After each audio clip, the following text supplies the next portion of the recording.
अस्सलाम वालेकुम नाज़रीन, उर्दू पॉइंट के लाइव स्टूडियो के साथ मैं हूं आपका होस्ट खालिद भट्टी। न्यूजीलैंड की तारीख में 15 मार्च 2019 को एक बहुत बड़ा वाकया पेश आया, जहां पे एक सफाक मुजरिम ने 51 लोगों को, जो निहत्ते नमाजी थे, जुमा की नमाज की अदायगी के लिए आए थे, उनको शहीद कर दिया। और आज इस सफाक मुजरम की इन सारी कार्रवाइयों का फैसला हो गया है। इन सारे मामलात पे कि आज क्या हुआ, क्या फैसला आया, बात करने के लिए हमें ज्वाइन कर रहे हैं न्यूजीलैंड से पाकिस्तान एसोसिएशन ऑफ न्यूजीलैंड के प्रेसिडेंट जनाब नवीद हमीद साहेब, और साथ में हमें ज्वाइन कर रहे हैं सीनियर बैरिस्टर एंड सोलिसिटर हैं, पब्लिक प्रोसिक्यूटर हैं, फरूक गुल कैसरानी साहब। आप दोनों के वक्त का बहुत शुक्रिया। नवीद साहब, सबसे पहले मैं आपकी तरफ आऊंगा। आज का जो वाकया हुआ है, और जो पहले वाकया हुआ, सॉरी, जो आज इसके ऊपर सजा आई है, पैंस का क्या रद्द-ए-अमल है इसके ऊपर? अस्सलाम वालेकुम खालिद, और तमाम देखने और सुनने वालों को भी अस्सलाम वालेकुम। पाकिस्तान एसोसिएशन न्यूजीलैंड, जब ये वाकया हुआ था, टेररिस्ट अटैक हुआ था क्राइस्ट चर्च में, तो उस वक्त पूरी जो क्राइस्ट चर्च की कम्युनिटी तो शॉक में थी। न्यूजीलैंड पूरा उस वक्त शॉक में चला गया था। तो आज जो ये सेंटेंस आई है, उसकी जो उनको टेररिस्ट को सजा हुई है, एक तो ये हमारी जो मेमोरी है वो उसमें वही यादें फिर से ताजा हो गई हैं। दोबारा हमें ऐसा ही लग रहा था कि जैसे सारी पेन जो है वो एकदम से इकट्ठी हो गई है आज फिर दोबारा से। तो पाकिस्तान एसोसिएशन और न्यूजीलैंड ने उस वक्त भी फ्रंट पे जो लीड किया था, और आज भी कम्युनिटी को उस दर्द की जो घड़ी है उसके साथ हम भी उनके साथ बराबर के शरीक हैं, जो कि हम सिर्फ ये महसूस ही कर सकते हैं कि उनकी क्या पेन होगी, लेकिन जिन पे गुजरी है उनकी पेन का अंदाजा कुछ झलकियां हमने देखी हैं कोर्ट रूम में। अच्छा, फरूक गुल कैसरानी साहब, सीनियर लॉयर हैं आप, थोड़ा सा लीगल पॉइंट ऑफ व्यू आपसे लेना चाहेंगे। सबसे पहले तो मेरा ये सवाल होगा, हमने चूंकि मुख्तलिफ वक्त में काफी सारे मौजूआत को कवर करना है। फरूक साहब, न्यूजीलैंड के अंदर असला ऑस्ट्रेलिया से एक शख्स जाता है, इतनी बड़ी तादाद में असला जमा करता है, जमा करने के बाद क्या कोई लॉ ऐसा नहीं था, देयर वाज़न्ट एनी कोई चेक एंड बैलेंस के पता चले कि असला कौन खरीद रहा है, कैसे खरीद रहा है, असले के लाइसेंस के हवाले से क्या रूल था और अब क्या है कानून? जी अस्सलाम वालेकुम, शुक्रिया दावत देने का। लॉज तो हैं, लेकिन जैसे आपको पता है कि हमेशा लॉज में लोग कोई ना कोई लूप होल्स निकालते हैं। ऐसा कोई लॉ नहीं है कि जिस तरीके से ये वेपन्स लेके आया उस तरीके से आप वेपन्स लेके आ सकते हैं। ऑब्वियसली वो वेपन्स इलीगली एक्वायर हुए थे, या उनको यूं समझ लें इलीगली उसने मॉडिफाई किया। उसके लाइसेंस की एप्लीकेशन थी, मैं उसमें उसका प्रोसेस भी हुआ, कुछ लूप होल्स रहे, यकीनन रहे, और जिसको एक्सेप्ट भी किया एडमिनिस्ट्रेशन ने। उन्हीं लूप होल्स को कवर करने में या उसके सिलसिले में आप कंप्लीटली बैन है ऑटोमेटिक राइफल्स के ऊपर। ये एक बहुत बड़ी चेंज थी। आप ये देखें कि एक इंसिडेंट हुआ न्यूजीलैंड में और गवर्नमेंट हमारी एक्शन में आई, उन्होंने पूरे के पूरे लॉज को चेंज कर दिया। अमेरिका में तो अब ये ऐसी सारे लॉज चेंज हो चुके हैं। जी, बहुत चेंज हो चुकी हैं। अनफॉर्चुनेटली ऐसी आप देखते हैं अमेरिका में कई इंसिडेंट्स होते हैं, लेकिन वहाँ कुछ नहीं होता। It's more of a political will than actually the operational issue. अगर आपके पास पॉलिटिकल विल है, यू कैन मैनेज इट। अच्छा, फरूक गुल कैसरानी साहब, कितने दिन की समाअत हुई है, वाकया हो गया, उसको अरेस्ट कर लिया गया, let me come to the point कि कितने दिन की समाअत हुई और जिसके नतीजे में आज सजा हुई? जी, ये टोटल 4 दिन लगे इसमें। जो पहले 3 दिन थे वो विक्टिम इम्पैक्ट स्टेटमेंट्स पढ़ी जाती रहीं। यहाँ न्यूजीलैंड में थोड़ा लीगल सिस्टम ऐसे है कि यहाँ एक विक्टिम राइट्स एक्ट है। उसके अंडर जो भी विक्टिम ऑफ द क्राइम है उसको एक विक्टिम सपोर्ट पर्सन एलोकेट किया जाता है या असाइन होता है, और वो उसको असिस्ट करते हैं। उसमें गवर्नमेंट की बहुत सारी ऐसी पॉलिसीज हैं जिसमें विक्टिम्स को वेरियस तरीके से असिस्ट किया जाता है। तो जो पहले 3 दिन थे उसमें जो शेड्यूल था वो ये था कि 50 लोग या 50 विक्टिम अपनी स्टेटमेंट्स पढ़ेंगे। स्टेटमेंट इज अबाउट कि उन्होंने जो ऑफेंडिंग हुई है उनका उसका उनके ऊपर इम्पैक्ट किया हुआ है, उनकी लाइफ्स के ऊपर, उनकी इमोशंस के ऊपर, उनकी लाइवलीहुड के ऊपर। तो 50 लोगों ने पढ़नी थी जिन्होंने पहले आइडेंटिफाई किया, लेकिन बाद में जो बाकी विक्टिम्स थे उन्होंने भी फिर पढ़ी। ये टोटल 91 स्टेटमेंट्स पढ़ी गई और ये एक अपॉर्चुनिटी थी विक्टिम्स के पास कि डिफेंडेंट सामने बैठा है, कोर्ट रूम में बैठा है और वो अपने इमोशंस, अपना एंगर, वो जो कुछ कहना चाह रहे हैं वो उसके फेस पे कह रहे हैं। तो दैट वाज अनप्रेसिडेंटेड इन अ वे कि 91 विक्टिम्स ने अपनी स्टेटमेंट्स पढ़ी हैं। उसके बाद जो चौथा दिन था वो था जज ने उसको समराइज किया। समराइज मींस कि जज ने हर एक विक्टिम स्टेटमेंट का रेफरेंस दिया अपनी कंक्लूडिंग रिमार्क्स में और उसके बाद बताया उसको कि ये किस टाइप की ऑफेंडिंग है, मतलब किस टाइप का हीनियस क्राइम तुमने किया है। अनफॉर्चुनेटली वो बिल्कुल इमोशनलेस रहा जो डिफेंडेंट था कोर्ट रूम में, और टू द एक्सटेंट कि इवन जो उसका लॉयर था उसने भी एग्री किया हमारे क्राउन के सबमिशंस के साथ कि उसको लाइफ इम्प्रिजनमेंट होनी चाहिए और विदाउट एनी पेरोल होनी चाहिए। अच्छा, उसने एग्री किया। आप क्या समझते हैं फारूक साहब कि अगर वो डिसएग्री करता और अगर वहां पे जो मुलजिम जो कि आपके मुजरिम है वो अगर अपने दिफा में कुछ कहता तो the decision might have been changed? क्योंकि आप कह रहे हैं कि क्राउन ने भी एग्री किया कि लाइफ इम्प्रिजनमेंट कर दें, कोर्ट तो ऑलरेडी क्राउन की बात तो खैर काफी उसमें तवज्जो रखती है, तो क्या आप समझ रहे हैं कुछ डिफरेंट भी हो सकता था अगर वो कंटेस्ट करते तो? Very unlikely, very unlikely. उसकी रीजन ये है कि ऑल दो उसकी पीछे से प्रीवियस कोई हिस्ट्री नहीं है, जो कि एक बहुत बड़ा फैक्टर होता है सेंटेंसिंग में। उसका एक डिस्काउंट मिलता है गुड कैरेक्टर का।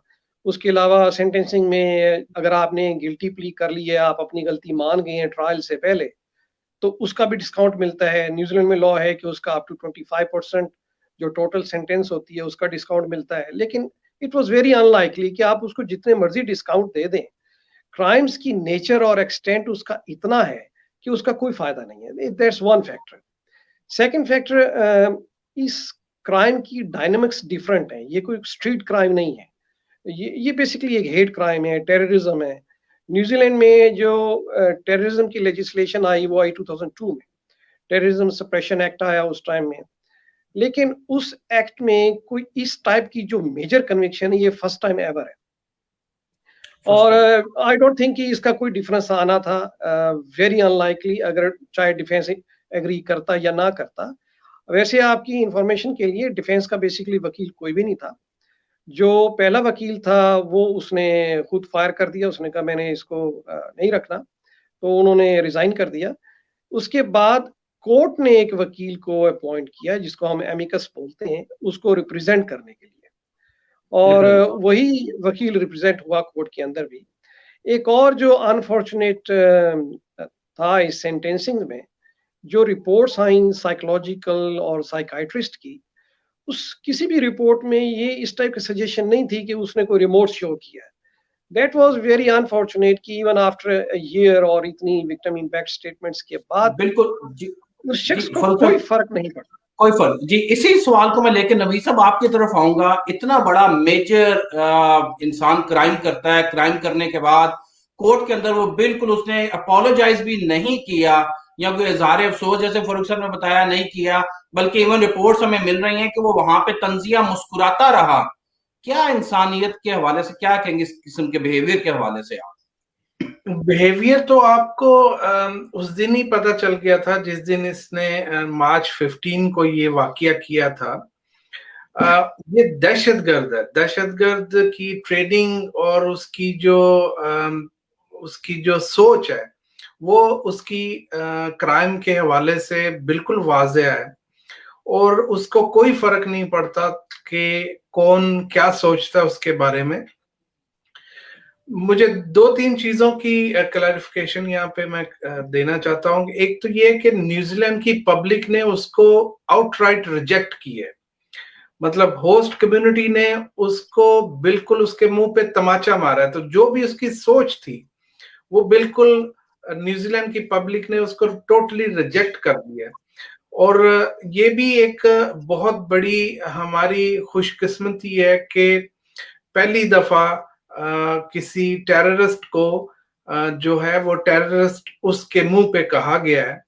और उसको प्रूव किया गया है और उसको अदालत के अंदर सजा हुई है, जो कि एक लेबल हमारी मुस्लिम कम्युनिटी के नाम पे थोपा जाता था, जो कि है नहीं है, और उसका जो डंडोरा पीटा जाता था वेस्टर्न मीडिया के अंदर, और उसका जो आज जो एक तोड़ निकला है कि ये किसी भी रिलीजन की जो है वो लेबल नहीं आप लगा सकते इसके ऊपर। आज उसका वाइट वॉश हुआ है, आज उस प्रोपोगंडे का जो एक मुंह तोड़ जवाब मिला है उनको, जो हेट क्राइम इस सिलसिले में जिनकी सोच है, जिनकी ऐसी जो ख्वाहिश है कि इसको एक रिलीजन के साथ जोड़ दिया जाए, और वो उनको भी आज मायूसी हुई है कि इस कोर्ट के अंदर, न्यूजीलैंड के कोर्ट के अंदर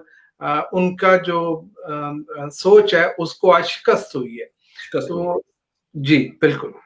अच्छा फरूख साहब, मैं आपकी तरफ आऊंगा। कहते हैं कि इससे पहला कभी तो वाकया भी नहीं हुआ न्यूजीलैंड में, और ऐसी कभी सजा भी नहीं हुई कि life imprisonment, there is no parole. पहले तो मुख्तसर हमारे उर्दू पॉइंट के नाज़रीन को बताइएगा पेरोल है क्या, और फिर कंफर्म कीजिएगा कि क्या ये सबसे सख्त तरीन सजा थी या इससे भी सख्त सजा कोई हो सकती थी। जी, न्यूजीलैंड में एक्चुअली कैपिटल पनिशमेंट तो बहुत अरसा हो गया खत्म हो गई। न्यूजीलैंड में कैपिटल पनिशमेंट यानी कि सजाए मौत नहीं है। लास्ट जो डेथ पेनल्टी हुई थी वो 18th सेंचुरी में हुई थी। 2002 में एक अमेंडमेंट आई थी आपके सेंटेंसिंग एक्ट में, जिसमें उन्होंने जो ये विदाउट पेरोल का कॉन्सेप्ट है ये दिया था। उससे पहले तो पेरोल हो जाती थी। पेरोल मीन्स कि अगर आपकी 10 साल की सजा है तो से आफ्टर 4 years या 5 years एक बोर्ड बैठता है, वो बोर्ड देखता है कि आप में कोई रिहैबिलिटेटिव, आप में कोई बेहतरी के चांसेस हैं, या आपने कोई अच्छा काम किया है जेल के अंदर, या आपने कोई अच्छा रिमोर्स शो किया है। तब वो देखते हैं कि ये आदमी कम्युनिटी के लिए खतरा नहीं है। अगर वो खतरा नहीं है तो वो उसको फिर कम्युनिटी में जाने देते हैं विद सम इलेक्ट्रॉनिक मॉनिटरिंग, यानी कि उसके पाँव के ऊपर एक ब्रेसलेट लग जाएगा इलेक्ट्रॉनिक, जो कि मॉनिटर होगा। एक डिपार्टमेंट है करेक्शन डिपार्टमेंट, उसकी तरफ से। तो ये कि वो फिर मॉनिटर होता है लेकिन वो रहता कम्युनिटी के अंदर है। ये होती है पेरोल। और अगर नो पेरोल पीरियड है, दैट मीन्स कि उसको जितनी सजा मिली है वो सारी की सारी जेल के अंदर गुजारेगा।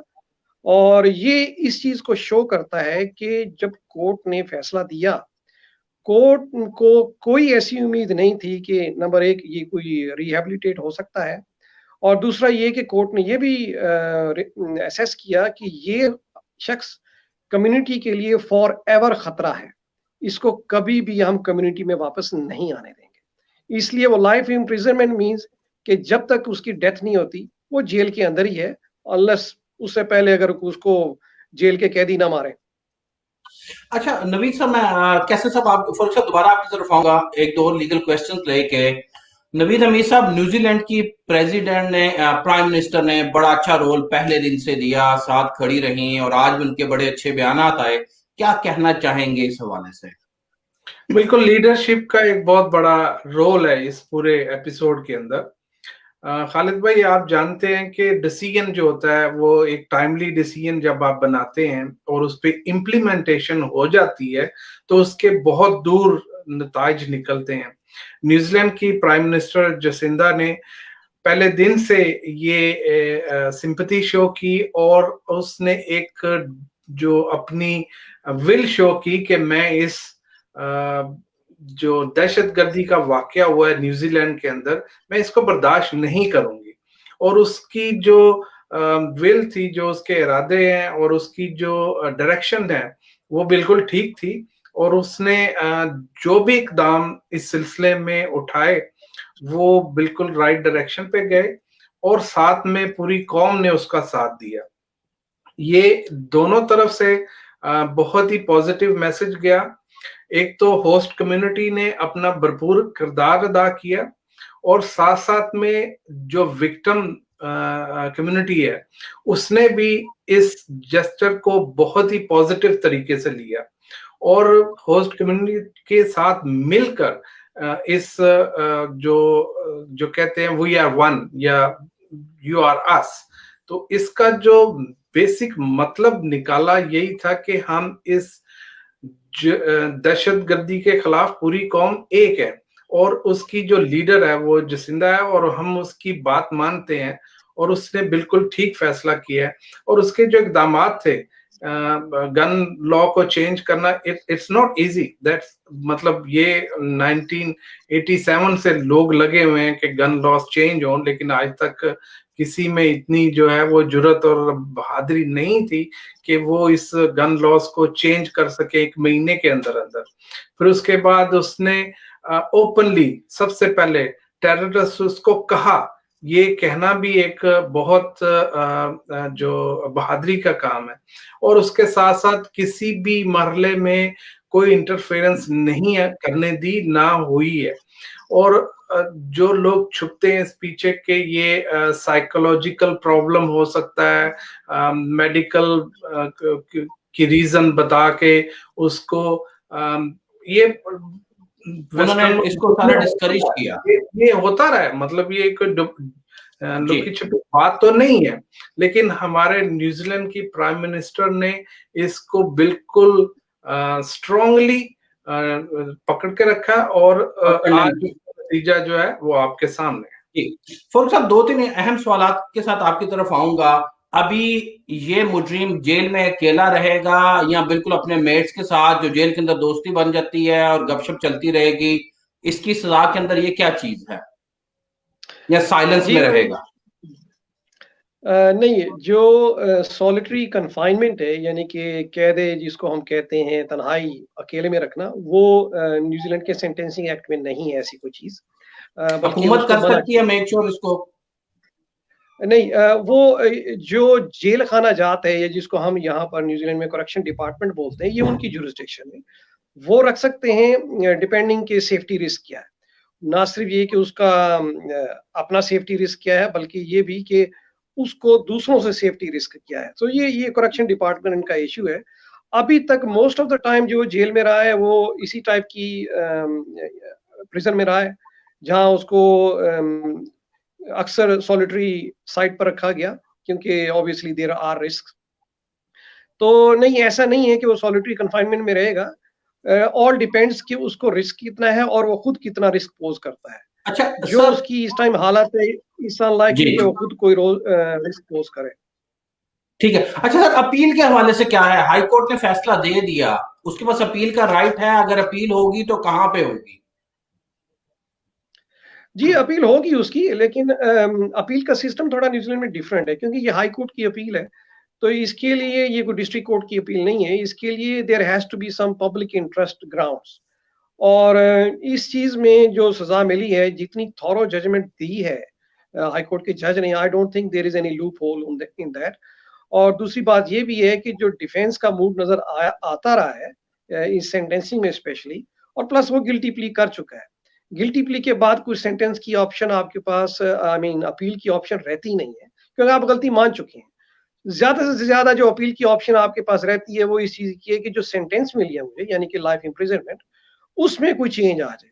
Again saying the same thing back again, इतने विक्टिम्स के बाद इट्स वेरी अनलाइकली कि उसका कोई भी सक्सेस का चांस है, जो मैं देखता हूँ।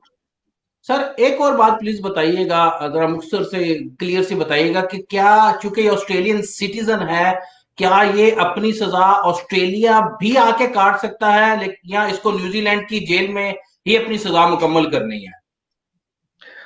देखिए, ये अभी थोड़ा प्री मेच्योर है इस चीज के ऊपर कमेंट करना। ये थोड़ा फ्यूचर में देखेंगे कि वो किस टाइप की एप्लीकेशन देता है और उसकी कोई ग्राउंड्स क्या हैं, उसकी बेसिस क्या हैं, क्योंकि न्यूजीलैंड और ऑस्ट्रेलिया में कुछ लॉज ऐसे हैं कि ये एक दूसरे के साथ काफी इनका कोऑपरेशन है। लेकिन इस टाइप की ऑफेंडिंग जहाँ पे इतना सीरियस और सिग्निफिकेंट पब्लिक इंटरेस्ट है, आई डोंट थिंक कि इस टाइप की एप्लीकेशन जो है वो सक्सेसफुल होगी, अगर फाइल की गई तो। ठीक है, thank you so much Farooq साहब, आपका बहुत शुक्रिया। नवी साहब, 30 सेकंड्स लास्ट, फैंस विक्टिम्स के साथ किस तरह से कनेक्टेड है और किस तरह से आपस की प्यार मोहब्बत और हार्मनी को मेक श्योर करती है? Sir last 30 seconds please. जी, सबसे पहले तो ये है कि जैसा कि हम पूरे इस सहने के जो भी इम्पैक्ट आए हैं उसके साथ साथ कम्युनिटी को एजुकेट कर रहे हैं, और विक्टिम्स के जितने भी मामलात हैं उनको सॉल्व करने में उनकी मदद कर रहे हैं, और साथ साथ में उनको जहां पर भी किसी भी किस्म की मदद की जरूरत है उनको मुहैया कर रहे हैं, और आगे भी करते रहेंगे। कम्युनिटी का जो एक यूनिटी है इस वक्त, या कम्युनिटी की इस वक्त जो मूड है वो यही है कि we are united with the host community as well, और जो भी इस वक्त सेंटिमेंट है उसी के बेस के ऊपर हम चाहते हैं कि इसको और ज्यादा मजबूत किया जाए, और ताकि हमारी जो नेक्स्ट जनरेशन है उसके पास भी एक यूनाइटेड फोरम हो, और वो अपने मामलात जो हैं वो अच्छी तरीके से सॉल्व कर सके। बहुत शुक्रिया नाज़रीन। हमारे साथ नवीद हमीद साहब जो कि पैंस प्रेसिडेंट हैं और फारूक गुल केसरानी साहब मौजूद थे, बता रहे हैं कि असलहे का कवानीन इस वाक़े के बाद चेंज कर दिए गए हैं।